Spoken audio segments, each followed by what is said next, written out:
তার নিয়ামতের শুকরিয়া কেমনে আদায় করি, তাই বারে বারে ওই কদমে লুটিয়ে পড়ি, তাই বারে বারে ওই কদমে লুটিয়ে পড়ি।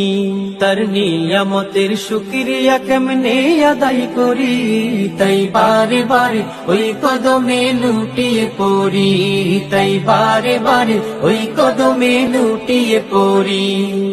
যায় যেদিকে এই দুটি চোখ দেখি মহিমা, তার নিয়ামতের এই জগতে হয় না উপমা। যায় যেদিকে এই দুটি চোখ দেখি মহিমা, তার নিয়ামতের এই জগতে হয় না উপমা। তাই দমে দমে এই জবানে সেই নামই সরি, তাই বারে বারে ওই কদমে লুটিয়ে পড়ি, তাই বারে বারে ওই কদমে লুটিয়ে পড়ি।